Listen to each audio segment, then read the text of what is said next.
wanted to flick this on because I was just thinking of something that happened, which is such a good example of, I feel, anyways, the non-duality message. Because I remember when I first went into recovery.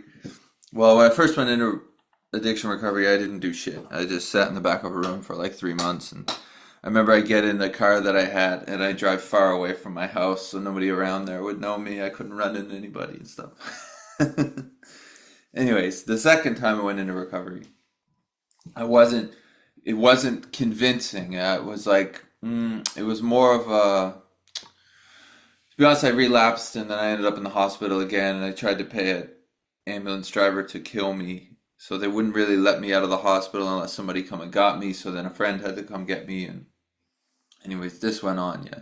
So after this particular relapse, I kind of knew that I was fucked. Essentially, at least mentally, I was fucked because I was doing things that were not getting me anywhere, and they were getting progressively worse. And also, the urge to get out of it through the option of suicide was becoming more prevalent for me. So I went back into the room the next day, I think, maybe the day I got out of the hospital or the night or whatever. And I went to meetings for a while that weren't really, it wasn't like, I wasn't getting so convinced. Yeah, my head was still like, these people are crazy and I'm whatever, yeah, different, separate, whatever. This is some of the insanity of the head in general, in its uniqueness of being different than everybody else, or better than, or worse than, or whatever, comparatively. That's just in general. But I feel like in addiction, for the recovering addict, this is hyped up because of the hyper self-centeredness that's taking place anyways. Yeah, it plays through that uniqueness even more. So anyways, whatever. I kept going, and I ended up with a big book, obviously, and I started reading that big book. And that was a big crack for me because I was reading that big book, and it was essentially like I had written that book. And in hindsight, that was the big snap because that big book, reading that big book, and the relation that I was getting there, it came through on that slogan, "You're not alone," yeah, and meaning you're not separate, you're not so different than everybody else or the ones who wrote this book, yes. And then when they were talking about the thinking in different ways, they talk about thinking in that book, but essentially that the thoughts are misleading. Yeah. Now, a non-duality would say you're not the thoughts, right? These are programmed thoughts. Now, this is the thing. I'm relating so heavily to that book that obviously the ones who wrote the book and me have the same mental malady. Yes? Which would mean that they're not individual thoughts. Those thoughts that I have, which at that time I was relating to alcoholism. Let's say those are alcoholic thoughts. These people had those same thoughts. Yes, so those are not my thoughts. Those are a group. A group of people have those thoughts. This was a big snap for me. One, because I knew I wasn't alone. Yeah, so I knew that there was a solution somewhere. But second, you can start to see those thoughts as alcoholic thoughts. Let's say, yeah. Hmm. But in a bigger screen of that, beyond addiction now, the thing is that none of the thoughts that arise are your thoughts. They're a programmed thought. Yes. So whatever's happened to you in your life, let's say, or maybe even before your life, whatever. Yes, the head is programmed to think this certain way. The thing is, you're not doing that. That's habitual thinking. And it keeps arising over and over and over again. It's like repeatedly presenting itself in order to create the idea of that it's a you that's there. Yes, there's no you in the center of the thinking, but the repetition of the thought process over and over and over again is trying to create the illusion that there's a you at the center of it. Yeah, because the head is addicted to this idea that there's a you, so it just keeps going at it. But it's the contents of the thought, yes, that's taken to be yours because that you is presupposed that it's there. Without investigation, we essentially live as the individual me or you, which is non-existent, yes.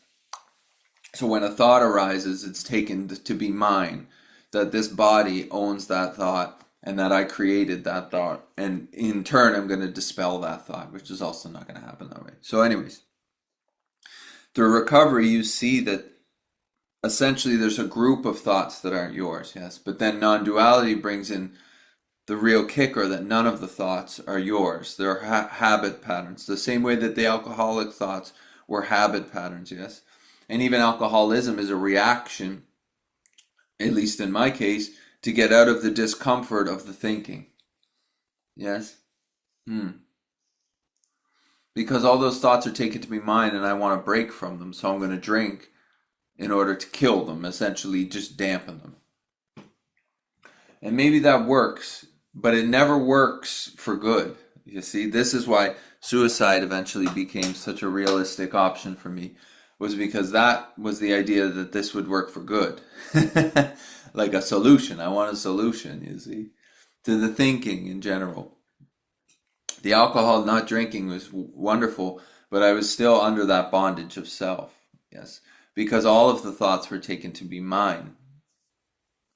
Not so much the alcoholic thoughts, but the other ones were, yeah. So this is the thing, if I'm taking some thoughts to be mine and not the alcoholic thoughts, I'm not really relieved from the bondage of self, because I'm tying more to the non-alcoholic thoughts, yeah, as I leave the alcoholic thoughts. This is duality, you see. I'm not that, so I am those thoughts. Now, because those thoughts are going to go back to those thoughts eventually. The snake is going to bite you, or the fucking, you know what I mean? The truck is eventually going to run you over.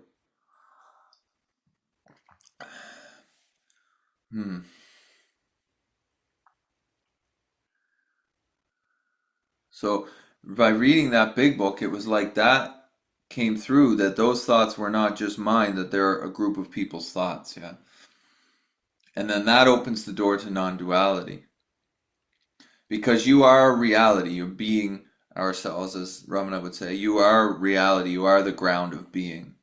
That all of this shit is moving through. And all the contents of that is taken super personally if it's not investigated. Like all of the thinking is taken to be my thinking. All of the action is taken to be my action. The hearing, the seeing is taken to be uh, my life, essentially, my individuality. Yeah, so it's the my that sticks us to it. There's a happening of an individual constantly presenting itself over and over and over again, but it's the my which is binding us to the outcome, or let's say the presentation of that individuality. And then we don't even really see the individuality. We don't even really understand ourselves as an individual, let alone as the ground of being, because living as it, we can't see it properly, because anything we see from the thought process is painted by the thought process or by the perceptive process, yes? So if you're looking from self, from individuality, you're seeing the world through that lens, whatever that programmed lens is. It could be fearful, it could be beautiful, it could be whatever, you see? But you're looking at the world through those glasses. Now, non-duality is essentially saying you're not those glasses. So when those glasses present themselves, you can negate those glasses in a way, take them off, put on the non-duality glasses, and then things are seen without that perceptive lens so much. The perceptive lens is still there, but not knowing that you're not it, it's part of what is seen then, rather than being what you're seeing from. Yes, so the uniqueness or the individuality of the thinking is really what has us bound. Because if I read the big book of AA and I can relate to that big book so much, then obviously the people who wrote that and me have a lot of the same thoughts or experience, let's say. Yes? But if you walk around and talk to people, a lot of people have a lot of the same fucking feelings and thoughts. So really, what is this? Yeah? It's like the human experience seems to be able to manifest all these different ways, but in these different looking bodies. with different ideas, but the baseline of it is me. Everybody's sitting in that. These thoughts are mine, this body's mine. That's already presupposed, you know? So how unique really are we? It's the contents is different, but the view of self-centeredness is not. Everybody's seeing through that view of self-centeredness. Yeah? Is the programming is different. The contents, the characters they know, and all this shit. But it's a mass idea that it's happening to me. Yeah. So obviously, the me-ness of your experience has a fucking huge role to play. Because if you do anything, you're doing it. If something happens, it's happening to you. Yeah. So if that you is not investigated, then it's a very unique. I'm having a unique experience. Let's say, yeah. When really there's just a bunch of shit going on to know you. But it has to be taken through that investigation because the idea of you is in the thought system. Yeah, and it's tied to this thing here. And like it said, it's presupposed, meaning that's already put into play. Oh man, that's funny. So there's mm, in AA they call it terminal uniqueness. You feel like you're terminally unique, you know? And in a way, the process of AA breaks down that terminal uniqueness. Um, it exposes the falsity of that idea, essentially. And in that, there's a lot of relief. Because one, you feel you're not alone. Yes, so this idea of separation, me different from you, is deteriorated. Yeah, what seems to be super real has started to be seen. That wall is kind of getting chiseled away slowly, and or quickly, and that idea or that feeling of being completely other than breaks lessons, and there's a lot of relief there. Yeah, because that feeling of being other than is part of that programming, I feel. That's sort of the baseline, sort of me, you. This is the duality, you know? Mhm. And if you look at it through that idea of the lens, you can go back to that Nisargadatta quote of what is perceived is not what is perceiving. Yeah, so you can perceive the thoughts, you can perceive the feelings about events and all these things. That's not what's perceiving, yes? But the head, with all its stories and interpretations and shit, and especially the interpretation that it's arising to you, or those stories and thoughts are happening to you, it's taking itself to be what's perceiving. But you can perceive you can perceive that movement, that mental movement. You can perceive the senses, you can perceive the body. So what is being perceived is not what is perceiving.